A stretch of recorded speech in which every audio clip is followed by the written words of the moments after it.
The most well-known and popular players in the game right now. Oh, absolutely. And one of those people who is also an IC winner. Azul took NAIC last season as well. So we are just, like I said, another stacked player joining on our stream today. So Kai versus Azul, Garcia Griego here. Looking at those prize cards, oh, I just miss them every time, Ross, but hopefully there wasn't anything too bad there. I know that I saw at least 2 mulligans, I believe, over for Azul, getting a couple of extra cards there.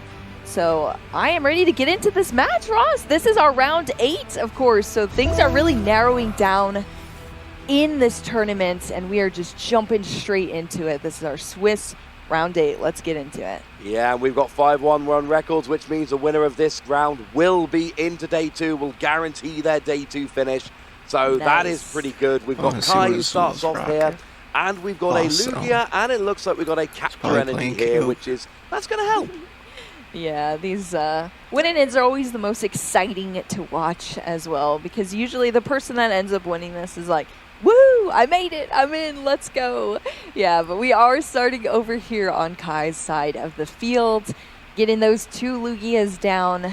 You love to see it. As a Lugia player, you just want to go as consistent as possible. Didn't get to see the hand yet, but let's see if we can line up an even better turn 1. But no, it's just going to be a pass for that. So nothing in the discard here from Kai, and we're just passing over to Azul now.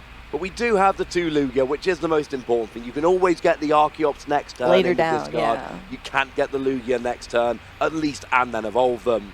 So over to Azul here, we've got a Cramorant in the active, and now it's a case of, can we get some comfy? Or comfy? It looks like Battle VIP pass is going to help. I believe that there was actually 2 Battle VIP pass in the hand as well for Azul, so we are going to see some comfy indeed. That is for sure. And then have we got, there might have been a Chorus's Experiment, I might have misseen that, but certainly 4 cards in the Lost Zone. If we can get 4 cards in the Lost Zone and a cheeky Cramorant attack for 110 here, that would be a great start for Azul here. Yeah, so I'm curious as to Azul's list. Azul has been rocking it with Lost Zone for plenty of events, but usually it was the Kyogre build. I believe this is a different build of the deck, though. Yeah, it's like one we saw earlier. We've got the Zero Aura Dragonite, so it's very similar to one we saw on stream earlier. We've got Zero Aura and Dragonite, and they are basically your other attackers here. You've got the usual ones with your Cramorant and your Sableye and your Drapion, and then you've got your 1 Dragonite, your 1 Zero Aura, and those are essentially your other attackers we've gone for. They do seem to be a popular pair of attackers at this event. Oh yeah, ditching the Kyogre. See you later. Well, we're getting on with things here, but no, I think it's turning out quite well. It's no coincidence that these players landed on the same set of cards into these Lost Zone decks. So yeah, all right, let's see if Azul, how they're shaping up this field so far. And as I said, there was Battle VIP passes aplenty in hand. We're going in with a concealed cards here, discarding that Water Energy to draw 2 cards to hand as well. At this point, Azul with the extra mulligan cards too. I mean, this hand is just filled with cards, and we're just going straight in with that Chorus's Experiment. Yeah, I thought I saw it in hand. It was there, and this is good because now all we need is 2 flower selecting, and then we've got that Spit Innocently on board with the Cramorant here, which isn't going to get a KO, but it's going to do a couple of things. It's going to get that Lugia down to half HP, so potentially could be KO'd with a Cramorant if it doesn't evolve, or it's going to just bring down, you know, when it evolves into a V-Star, it's going to be sitting there with 170 HP, which is nowhere near as threatening as 280 it normally has. So it does seem like we are, there we go, almost put those cards into the discard pile, just trying to figure out where is that Lost Zone going to be. Oh, up there. There we go. I know these players keep switching the discard pile on me. It's confusing sometimes, but yes, the Lost Zone is going to be up top there. So now we are seeing, even Azul is confused here too. That's 2 cards in the Lost Zone. Discard pile is on the left here as well. So we are going to see another flower selecting. So that is going to make 3 into the Lost Zone now for Azul. And like you said, Ross, anytime you can get off some chip damage early in the game, you're just going to be in a better position because, you know, Lugia doesn't have any way to heal that damage. So you just chip away and hopefully lock up those prize cards later in the game. Well, it kind of forces your opponent to evolve. They don't always necessarily want to evolve into, you know, they don't want to, if they can only evolve once, they don't want to be attacking with a damage V-Star, But if they don't evolve up and use a damage V-Star, then they've got a V which can be easily KO'd by a Cramorant. And anytime you let a Cramorant get a 2-hit KO on a 2-prize Pokemon, that just feels absolutely terrible. Oh, that's a nice to see. Oh, that's not it's still turn 1, so that Battle VIP pass is actually still on board. But I think that's literally all Battle VIP pass now in the entire deck that is somewhere on the field at this point, or still potentially in the hands. But I think 2 of them are played already. So yeah, Azul is just setting up here when you throw 2 Battle VIP pass into the Lost Zone turn 1 because you already have what you need. That is just wild. I mean, I cannot believe this. And I mean, that kind of goes to show too, if you get a couple extra mulligan cards too, it can be very detrimental potentially. But yeah, this hand is just huge for Azul. And we're going to still see a Primate Wisdom. Already 4 cards in the Lost Zone and still just going. Yeah, we see the pivot there into the Cramorant by discarding that capture energy. Yep. We do see the 110. And what Azul's done really well here is set up his perfect board. Because he got literally to pick whatever he wanted. And basically, those are the 6 Pokemon he wants out right now. Yeah, you could say that again. So that Spit innocently is going to do that 110. And now it's back over to Kai to figure out what to do with this. I'm trying to see the hand here. There is an Archeops in hand and a way to discard it as well. We're going to start off with that Evolution Incense to thin out some more cards from the deck. That one being drawn to the front there, of course, that other Archeops, because you want to get 2 into that discard pile. 2 is a lot better than 1, and we've seen that plenty of times here today. But still, we've actually seen many games where the player clutches it with only 1 Archeops, so you know, you never know. But getting both is always way more safe of a position to be in. Well, there's different scenarios. We saw Natalie earlier playing a game where she very consciously decided she only needed 1 Archeops, let's go for it. But then we've seen other games that, you know, today where people really wanted the second Archeops, but they were just pushed into it and had to go with the 1. And in those games, it rarely worked out well. Yeah, I was about to say, it really changes pace depending on how you're forced to play the 1 Archeops or not. So yeah, here we go. We're going to see that Luminous Sign off of the Lumineon bring out the Professor's Research from the deck as well. This might just not be too good of a hand here for Kai, and we might just see a bunch of cards hit the discard pile. No, this isn't too bad because we saw the Quick Ball getting rid of the Archeops. Yeah, that was for great. the Luminion, and the for the Professor's Research, which we know there's a second Archeops in hand, and now this gives Kai potential outs to the Lugia V-Star. So if Kai gets the Lugia V-Star off here, we've got the 2 Archeops in the discard, we've got the Lugia V-Star out, and now we've got exactly what you're looking for turn 2. And this is why I said you need the Lugia turn 1, the Archeops can wait, but I am not seeing an out to the V-Star in that hand. Kai, I think Kai did everything right there, and it did not work out. That was a really good play. Yeah, I mean, and it didn't work. A fresh 7 cards too. You seem, oh, I'll hit something that I need, some sort of search out to get into this V-Star. But yeah, that is not what we're gonna see off that research. Oh no! Breathe the wind, discard a card from your hand, draw 3. Now actually has 3 Archeops in the discard. But that was a bad turn from Kai, and now Kai's got energy on that Lugia, and it's going to get KO'd by the Cramorant. That is not good at all. This is a huge break for Azul, being able to KO that Lugia with the Cramorant. And that's just what we know is going to happen at the end of the turn. Azul can do a bunch of stuff first. There is a lot that's probably going to happen here still for Azul, that's for sure. Look at that hand. That is so many cards there, and we're starting off with, of course, that concealed cards that just drew into an additional 2 cards straight into another Colress's Experiment as well. So we're going to see another 2 cards hit that Lost Zone off of this Colress's Experiment. And we've just had confirmation from our lovely friend Chip. Well, I said this is similar to the build we saw earlier from Isaiah Williams. It is, in fact, the exact same 60 as we saw from Isaiah Williams. So it's not just the same tech attackers. It is a literal same 60-card deck, which it does make a little bit of sense here. So we did see that Colress's Experiment come down. We've now got 6 cards in the Lost Zone. We are not quite at Mirage Gate territory here, but we don't need to be. This is why this KO with the Cramorant is so big. You don't need to rush into having your Saberline and Mirage Gate and all of that on board. You're going to go 2 prizes up, and you can go for a nice, slow, gentle setup while going up with prizes. Kai was on the verge of a great turn last turn, and it did not work out.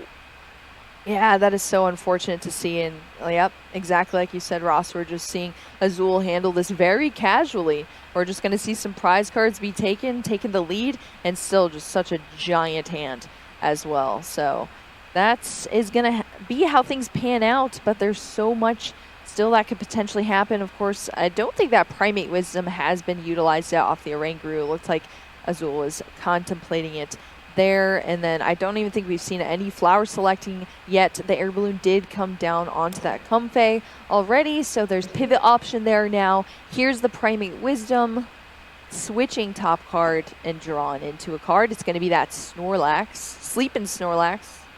Yeah, Azul's doing us a favor. Azul is making sure to turn his cards at a 45-degree angle to show us which abilities have been used. We don't even see any flower selecting. Don't want to waste any pivoting options. We just leave the Cramorant in the active, get the KO on the Lugia, go up by 2 prizes, and I mean, Azul caught a big break there, but really took advantage of it nicely. Absolutely. That was just a seamless turn there for Azul. Now we are back over onto Kai's side. Let's see what can happen in this turn. We're starting off with an Ultra Ball, having to discard the Choice Belt and another Lugia V. But top deck the Ultra Ball, which meant it was the next card. Kai was 1 card away from just being able to go off last turn and just wasn't quite able to do it. Would have been able to KO the Cramorant, would have been able to get itself away from KO range from the Cramorant. We would have been in a very different situation. And we saw, and it was the fact that you went for the Luminion to get the Professor's Research to give yourself the best possible chance of drawing that Lugia V cards, star, yes, and then still missing it. That's what gets me about plays like that. Yeah. Kai did the right thing and did the digging, and it didn't work out, and it was so close. So we do see the Lugia V star, and we can still get the 2 Archeops here. Yeah. But is this a turn too late? It might be.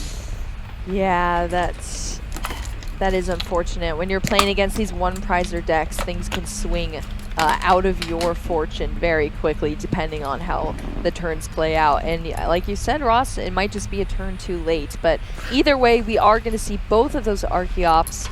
So unfortunate there was 3 in the discard. Of course, 2 only being selected here, only being able to be selected here onto the bench from that V-Star ability on the Lugia V-Star.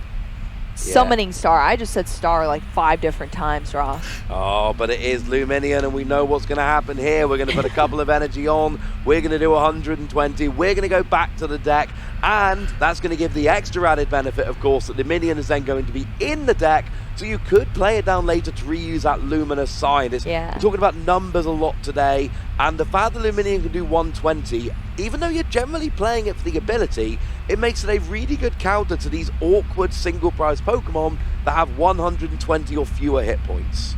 Oh yeah, definitely. This is a huge attacker that we often see utilized in this matchup specifically, because just recycling all of those energies and having a continuous cycle of attackers is huge for this, for sure. It's not quite double fish, but it's not too bad. Yeah, that's true.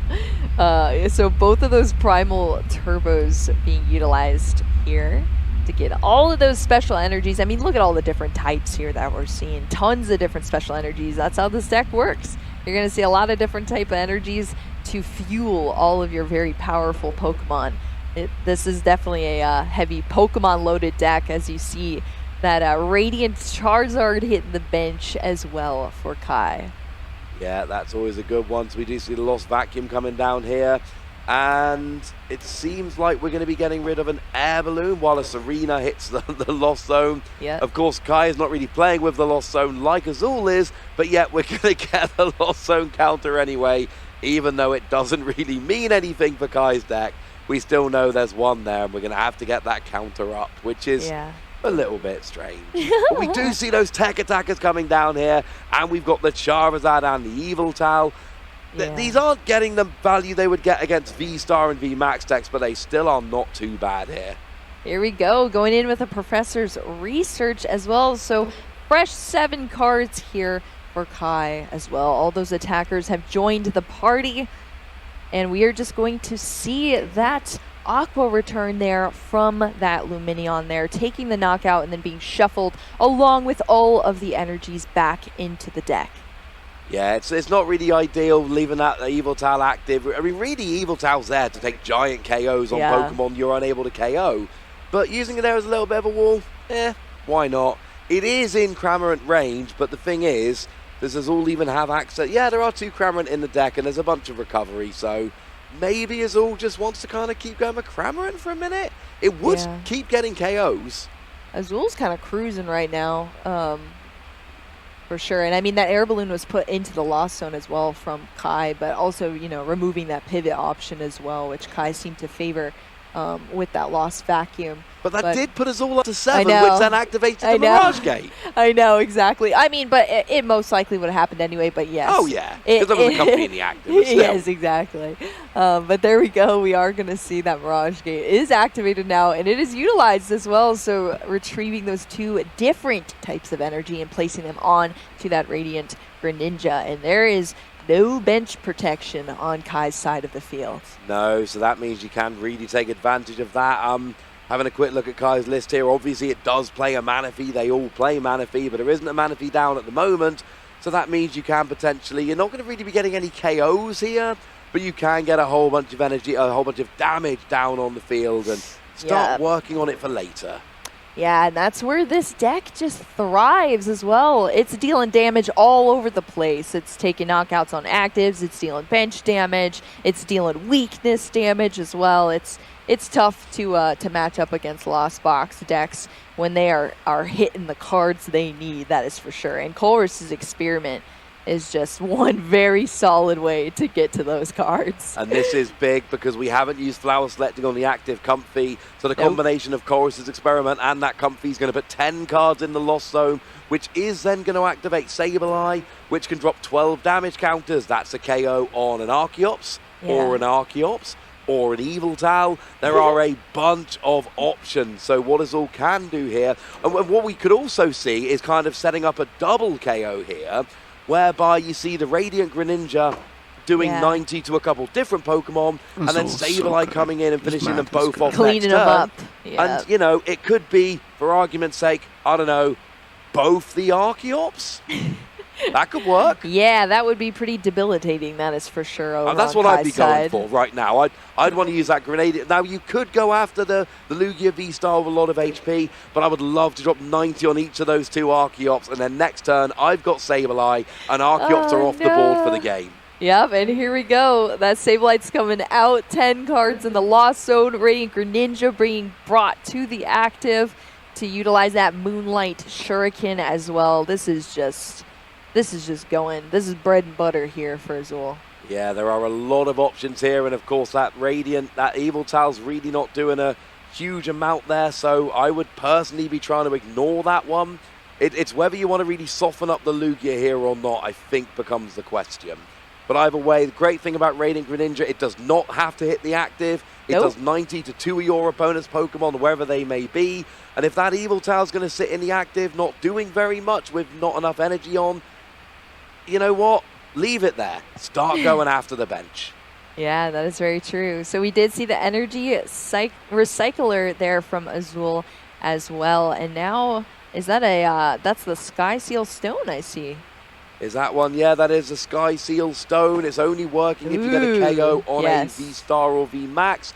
So it's not really going to be relevant this turn. I'm not seeing a way that Lugia goes down. No, because there's already been a supporter yet. And I don't think there's another Gus And there's option. a full bench, and it just gets a little bit awkward. So you can use it, but that's something you want to use later on if you get, you know, your Zera Aura or your Dragonite KOing a Lugia, for instance. That would be when that would be a really good play.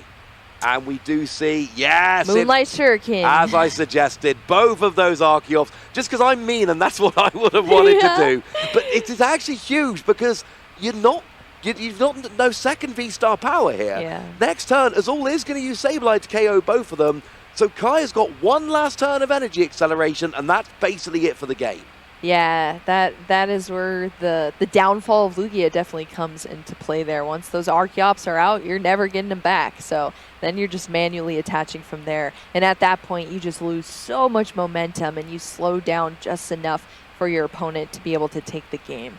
So that, very powerful. You called it, Ross, for sure. And sometimes you just look at a match and you say, what would I do here? And that's the answer. So there you go. We are now over on Kai's side of the board here. We did see the energy attachment of that double turbo onto the eVTOL in the active position, and we're going in with those primal turbos. Yeah, that is. Well, it's your last turn to do it, so you might as well enjoy it while you can. Yeah, you gotta do it, yeah. But it's things like the eVTOL being in the active. We've just seen Kai, put one of those double energy cards on the eVTOL, presumably to retreat it. So on your last turn of actually being able to use Primal Turbo, you're having to use one of those 4 energies to retreat the eVTOL to an actual attacker, and then that's one more resource that you've essentially wasted. So I think the way Azul is playing this game so far is just absolutely brilliant. Yeah, and I'm not surprised by that. Like I said, Azul is very familiar with the Lost Box decks, of course. Was repping that Kyogre for a long time here, switching over to a different build now.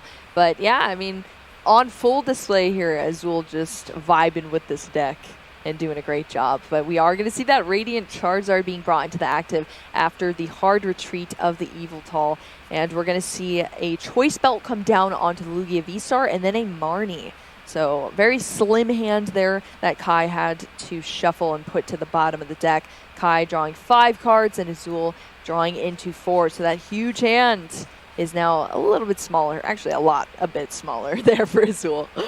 Yeah, that Choice Belt's not really going to do anything. That was just classic hand thinning so that you've got fewer cards in deck for the later stages of the game. And we did see the KO with Charizard here. But this is too early. You don't want to be putting 3 energy on a Charizard. You want to be putting 1 energy on a Charizard. And putting 3 energy on a Charizard just to KO a Radiant Greninja. And look, it was the best option at the time. I think Kai absolutely did the right thing.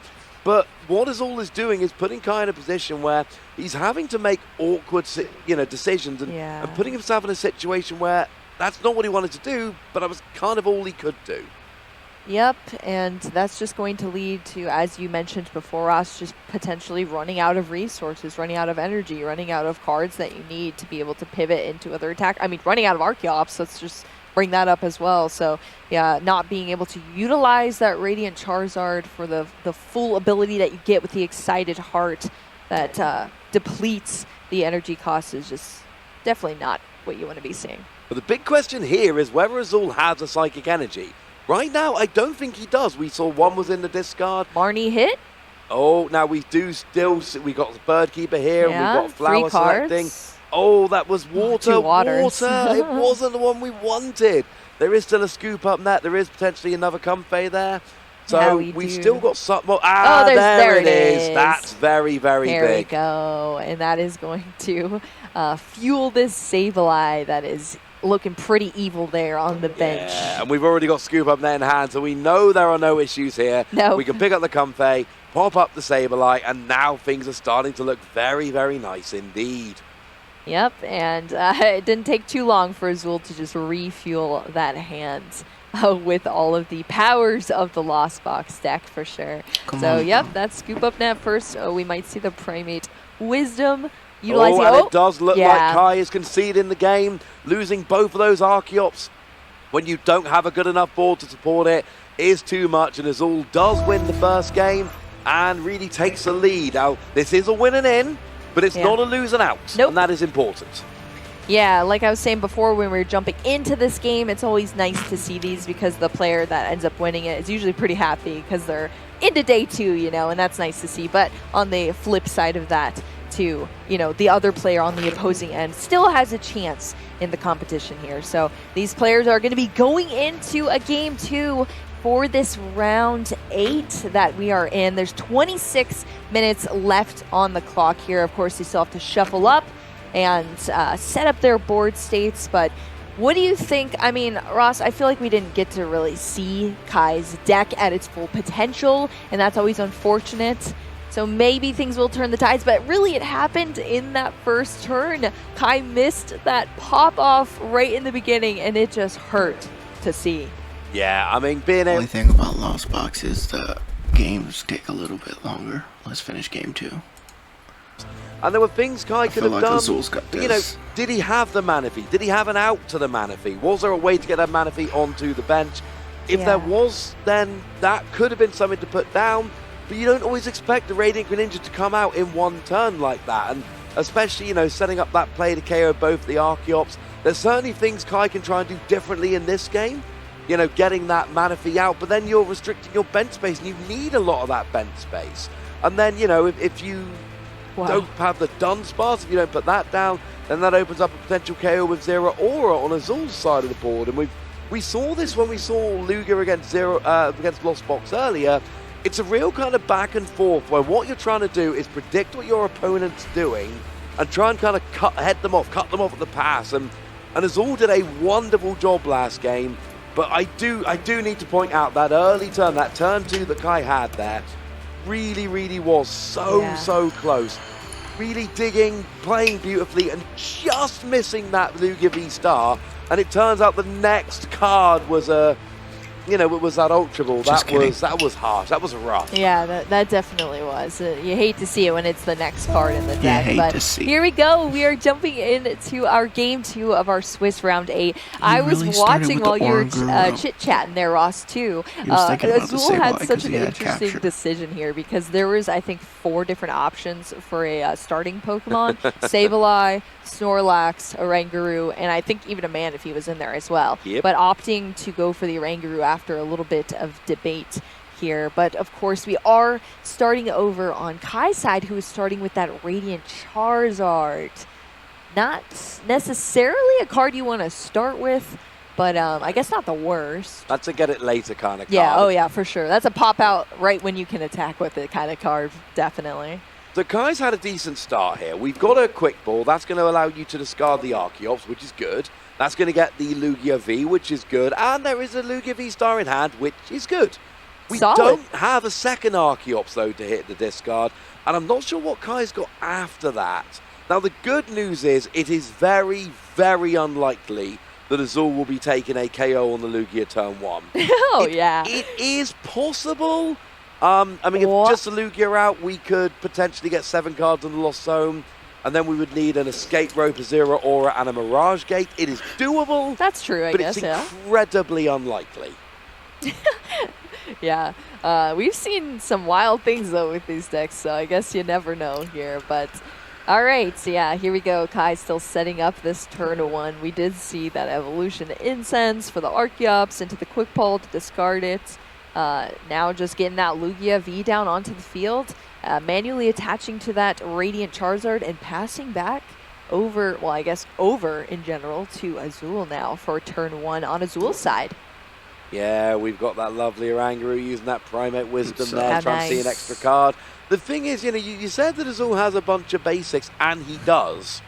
He doesn't really have a supporter, want any though. of them. Yeah, I was about to say, there's also no supporter, and of course, Azul is going second, so is able to play supporter at this point. You would love to see a Colress's Experiment, and maybe we will see that because that Radiant Greninja's coming out, and if you're able to use that concealed cards, you get a little bit extra draw support. Azul also took an extra additional card in this round as well for another mulligan that Kai had. So 1 extra card, but yeah, like you said, Ross, it's there are a lot of Pokemon.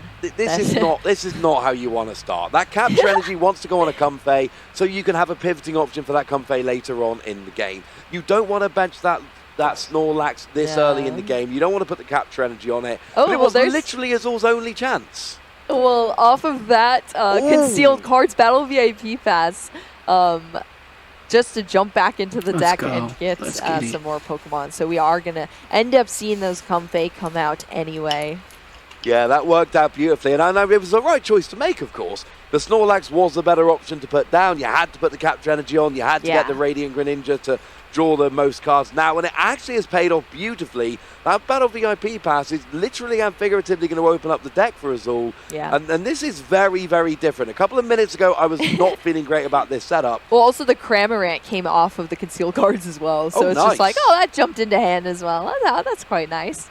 So there we go. 2 Comfey coming onto the bench here from Azul with that Battle VIP pass.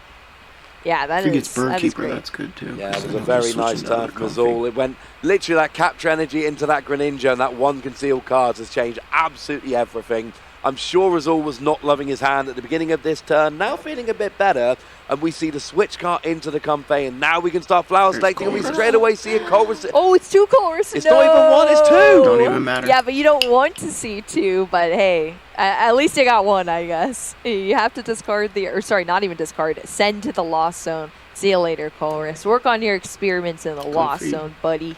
I'm kind of all right with this. I don't love seeing 2, but Azul has gone. Yeah, but then you get 1. Exactly. Yeah, You've gone from a bad start to a good start. For sure. You don't want a Lost Zone 1, but you know what? At this stage, I'm so relieved to see 1. I'm cool with Lost Zone 1. You'll find it. Yes, that is definitely true. So we have 3 cards now into that Lost Zone on Azul's side of the field. And then we're going to see that hard retreat, attaching that psychic energy onto the active Comfey, just to go into another Comfey. 4 cards, of course, now off that flower selecting. Is he not still in turn 1? Yeah, this is turn 1. Is he attached to capture energy to Snorlax? So how did we see an attachment onto the Comfey as well? Oh, you're right, you're right. So if that was an attachment, we saw a double attachment there, and that's not good. No, this is 100% turn 1 because of that Battle VIP pass. Okay, so I think it would just... Oh, no, we might need to see some correction here because I feel like... I believe that flower selecting was already activated on that Comfey that was brought into the active after the hard retreat. So we might see some correction here, but if the flower selecting didn't go off, maybe it's just a quick revert. Yeah, it looks like we are going to try and rewind it here. It's a good job it was caught. And we've said this before, we need to not judge players too harshly on stream because it is very stressful. It's not sitting at the table like you used to. It's, hey, come up on stage with everybody watching you, put on one of the Fancy Play Pokemon t-shirts, have the headset with the noise cancelling, with the white noise in, have a table judge staring at you the entire time. This is about as intense as it gets playing Pokemon. Yeah, but so, we must remember not to judge players too harshly. It is easy to make silly mistakes that you would never make in a normal game here. To be honest, I don't even know if it was the pressure on Azul. I think it was just this turn is so good, it doesn't even seem like a turn 1. It seems like you're in a turn 2 at this point. So, who knows? There's always slip-ups that happen for sure. But it looks like our judge is working hard here to figure out the situation so we can get reverted back and jump back into this game as soon as possible. Usually when there's situations like this, though, there is some sort of time extension after whatever issue is resolved. So no worries. We're not missing out on any time here. We're going to get a nice conclusion to this game, regardless of what happens. Come on, yeah, the judge seems to be on it here. Now, time extension, it only kicks in after a certain amount of time. It was a very quick ruling, it won't kick in, so we'll have to get confirmation about that later. Yeah, I don't know if this is too quick, though. It does seem to be that they have managed to reverse it quite nicely. We'll have to see if there is any kind of penalty. I'm sure somebody will let us know when it is decided. Will give us a little bit of a poke as to what's happened. And it seems to be a... Have we seen a double prize card penalty here? I'm not sure. They should let us know. Somebody will let us know. Yeah. I saw the 4 fingers being pointed in a kind of you only have to take 4 prizes. So that might be what they're saying here. We will get... Okay, so that really does seem to be what they're saying here. Essentially, you don't get to take the prizes, and that's how it works nowadays with double prize card penalty. You just have to do less prizes. Yeah, you have to take fewer prizes to actually win the game. You only have to take 4. It's harsh, but bearing in mind, we are at a winning in for an international championship. This is not round 1 at a small tournament. This is a very important game. We do have to... And there we see the confirmation on the screen, those prizes being readied out there. So, yes, there was a double prize card penalty given to Azul for what was, unfortunately, a fairly serious gameplay error. Yep, and that is definitely going to change the tides a bit. Kai not getting off to the best start, especially... in contention with that turn 1 that we're still on Azul's side over here.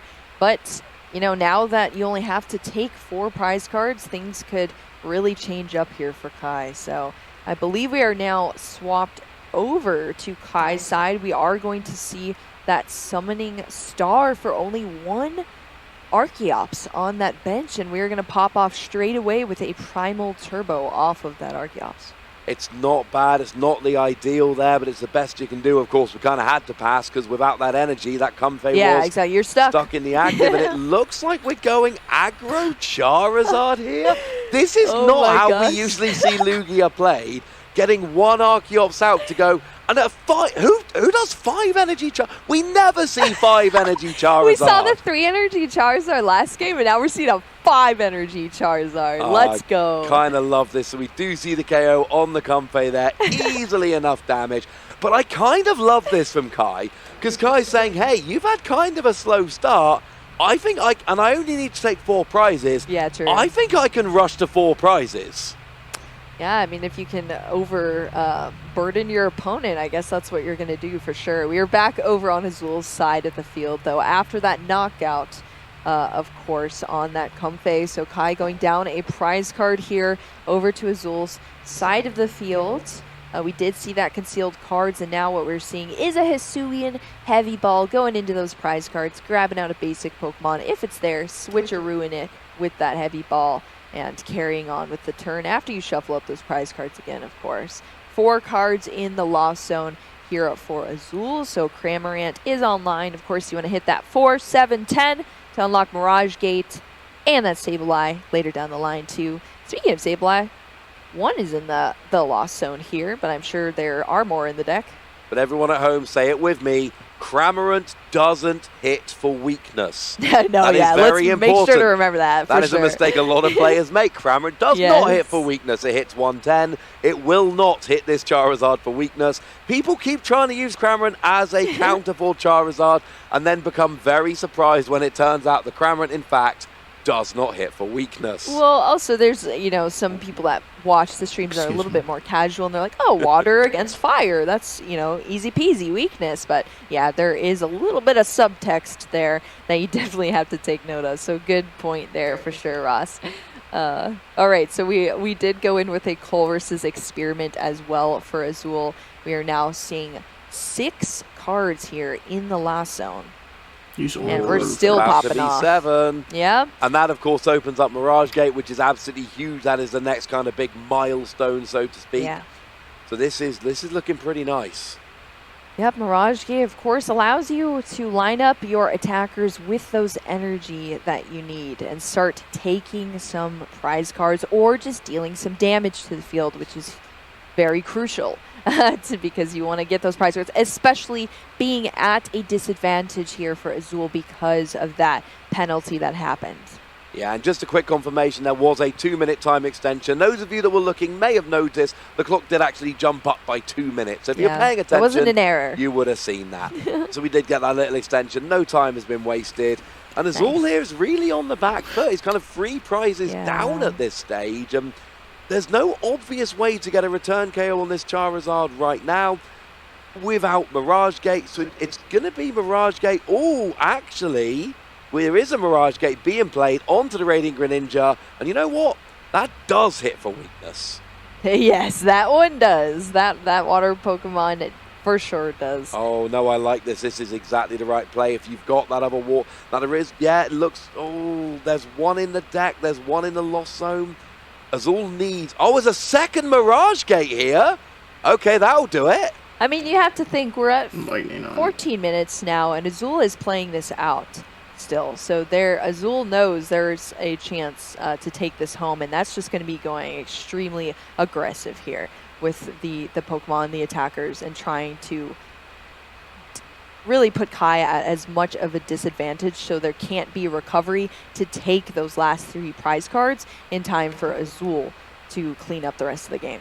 And I think what we're probably going to see here is a KO on the Charizard. You'll put 90 damage on the Lugia on the bench. Yeah. And then you've actually, you'll bring the Archeops into range. So you'll put the Archeops down to 120 and then put the rest on the Lugia.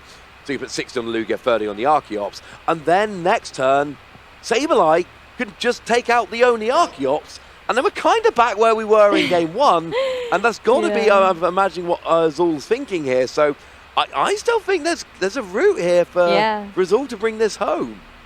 Yeah, I think if there was no route, that Azul would not continue playing, that's for sure. So here we go. Let's see it. Let's see if Azul can take this home regardless of that early game penalty. And there's a lot of energy on the field now, Ross, that's for sure. 2 Mirage Gates will do that for you, for sure.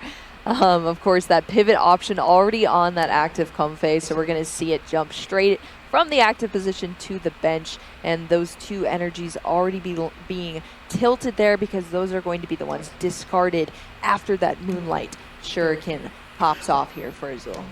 Yeah, annoyingly here with the Radiant Greninja, it is just 90 to 2 of each, so I think you probably have to just go KO the active 90 on the Archeops. I don't really want to. I want to kind of spread it out. You can do that with Sableye. Yeah, you can't split it up. No, you can't split it with Greninja, unfortunately. So it is just going to have to be 90, unfortunately. 90 to 90. Yeah.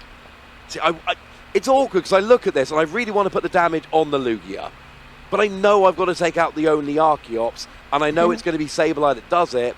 So it actually works out the same, but it's 90 here and 90 on the Archeops, and then next turn you finish off the Archeops and put the red. So Lugia still gets the remainder. It's just a little bit of a different sequence. Exactly, yeah. But I think I said that slightly out of turn a second ago. Yeah. So just to confirm, the Lugia will still end up with some damage on it, but it's going to be from the Sableye. It's not going to be from the Greninja. It's all good, but we are going to see that knockout there for Azul, going down a prize card here. So still 5 prize cards left to take for Azul, and we are over on Kai's side of the field with the heavily damaged Archeops on the bench. And that is the lone Archeops on the bench, might I add. Yeah, and I mean, essentially Azul... See, this is super awkward. I'm just trying to work through kind of back and forth. Now, about the 2 prize penalty, I am loving Azul's position here. Yeah. The problem is, Azul basically has to give up a prize here, because we know that Lugia's taking a KO. Yeah. Next turn, Azul can KO the Archeops on the bench, but you kind of have to give up a prize to do so. And then Kai's only got 1 prize remaining. So I suppose the question is, after you take out the Archeops, do you then have an answer to the Lugia? Or do you want to get the Lugia first, but then you're leaving the Archeops out, which really isn't where you wanted to go here, and it's not an ideal situation either way, honestly. Yeah. But there are options to take down that Lugia. You know, Azul can take out the Lugia if need be. Yep, but we're going to see Kai take the knockout there with that Tempest Dive. More than enough damage there to knock out that Radiant Greninja. And we are down another prize card, bringing Kai to only 2 prize cards left needed because of that penalty. And we're over back on Azul's side to see what can happen. But this is it. I said Azul had an answer to the Lugia. The answer is Zeraora. The Zeraora. You need the Lightning Energy, 1 more, so it's Mirage Gate. And you need the Choice Bout. Because it's a V-Star, you will need the Choice Bout. V-Guard Energy does nothing because Zeraora is not a Pokemon V, so it's nice and simple. It does 110, add a Choice Bout 140, double for weakness 280. Oh look, that's exactly what Lugia just so happens to have. Question is, do we have Mirage Gate? Do we have Lightning Energy in the deck? Do we have a Choice Belt? The fact that Azul's gone and got the Zeraora tells me probably yeah. Oh yeah, lining it up for sure. Luckily for Azul, I don't think he's literally got it all in hand. I don't think the 2 Lightning Energy were prized like Isaiah Williams earlier today, that's for sure. It looks like 1 is in the I'm assuming they both play. No, they both played 2. Yeah, so he's only got 1's 2. on the Snorlax, 1 is in the discard pile, but he's got there's Ordinary Rod. There's also like Energy Recycler, plenty of ways to get some energy back out, and then that Mirage Gate is just gonna draw it straight back out of the deck as well. Yeah. So you just see how all these cards play together so well, sequence together so well. It's just recycling into the fields. We love to see it, and that Zeraora is coming out. He's got Mirage Gate, he's got Choice Belt, he's got a Scoop Up Net at least. He's got something for the Comfey. He's got Pivot Option. So this KO is absolutely on board. And as much as you want to get the Archeops, take out the Lugia now. And then if Kai doesn't have a return KO here, then you can just take out the Archeops next turn anyway. You want to get the Archeops off the field as fast as possible with Sableye, but when there's a fully powered Lugia and you've got an answer to it and you've got all the cards in hand, even though you don't want to leave the Archeops, you have to just for a turn. Yep, you're measuring your threat levels for sure. But we are going in with a flower selecting first. Of course, you got to do the best that you can here. Look at that absolutely stacked Lost Zone there for Azul as well. Another flower selecting. Manaphy going into the Lost Zone there. Another Mirage Gate being put into the hand. Yeah, this one is looking absolutely done. You know, we know we've got to pivot for the comfy.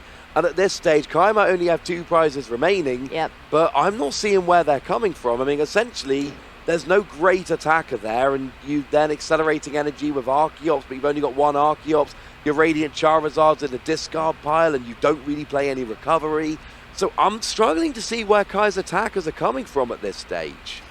Yeah, unfortunately for Kai, things just got very clunky for really in both of these games, as we saw having to use 5 energy for a Radiant Charizard knockout because you started with it. It's just really an unfortunate series of events. Of course, that single Archeops being pulled out with the Summoning Star too. And we're just seeing Azul continue with this turn, going from flower selecting to flower selecting to flower selecting. There is no lack of resources here. But now we got 10 cards in the Lost Zone, and that unlocks Sableye, and that is absolutely huge.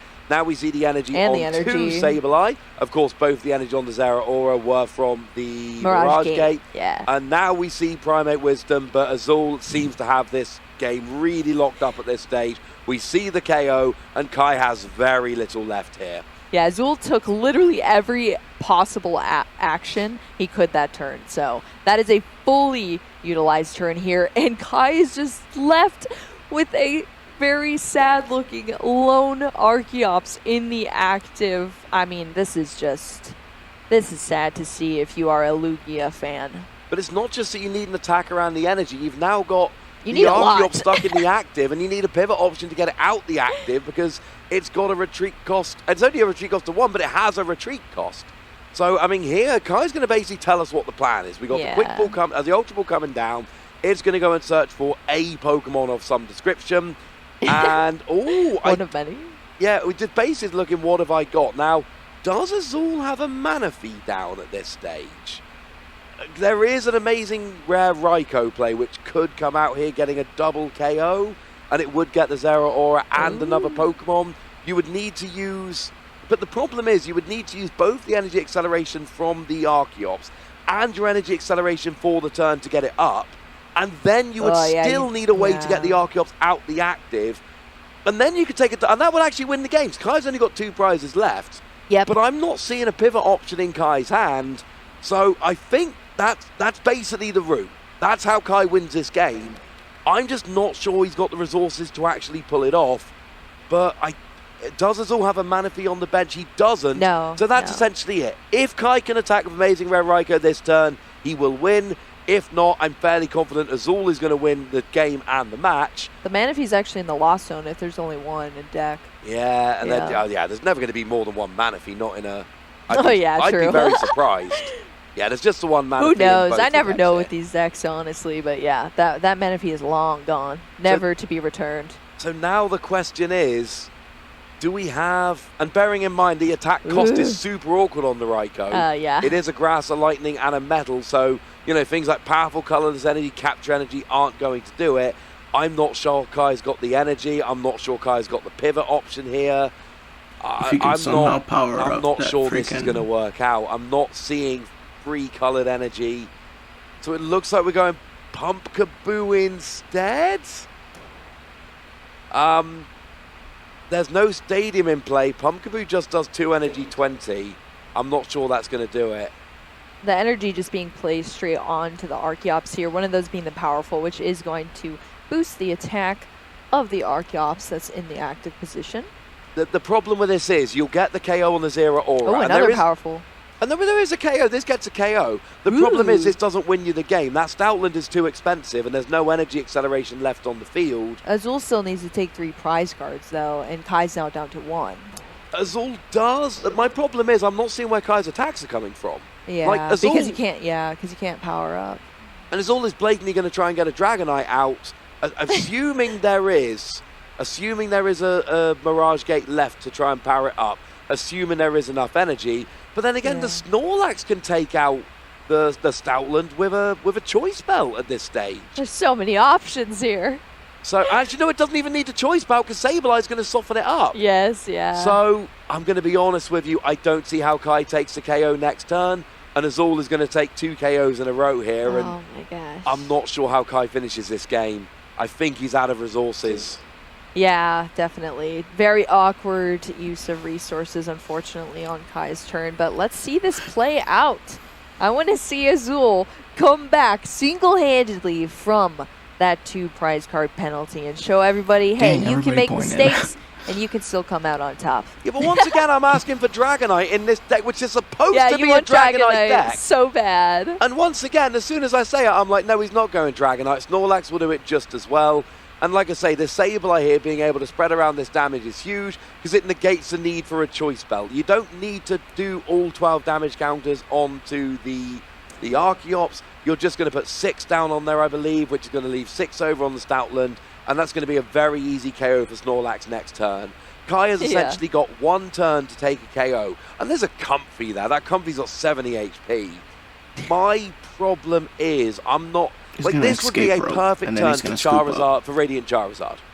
Radiant Charizard, by this point, Azul's going to be down to 2 prizes remaining. Radiant Charizard would attack for a single fire energy, boom, get the KO, win the game, job's a good one. The problem is, Radiant Charizard's gone, there's no recovery. We do have Lumineon, and here your best option is Disrupt with Roxanne, there you go. Attach an energy to Stoutland, and just cross your fingers that you get another turn to attach it. Hope to stall this out. That is what we are going to see. So Roxanne, both players shuffle their hands into their decks. Azul's only going to get 2 cards, but I mean, we've never... I was about to say, we've never... That's not even an issue. He's got an energy on the Sableye to retreat. He's got free energy on the Snorlax to attack. There's enough damage on the Stoutland that he doesn't need a choice belt or anything of that description. I mean, that's really all Kai could do, though, at this point. Oh, so, absolutely. Yeah, that's what you got to do. I don't think that really hurts us all very much at this stage. There's a minute left on the clock, too. I definitely think we're going to see a conclusion to this game, that's for sure. It just looks like Azul's already got game on board. Yeah. Because Snorlax can do 180. Unless there's something we're vastly missing right now. I don't think so. Oh, I'm sure if there is, I'm sure there are people yelling at me through the TV screen, but no, it doesn't look like there is anything. I'm fairly sure that's a concession from Kai. And it does. There we go. There is a match slip. Azul does win 2 games to 0. And yes, there was a double prize card penalty, but it did not matter in the end because once again, Snorlax too powerful. Oh yeah, absolutely. And it's sleeping as well.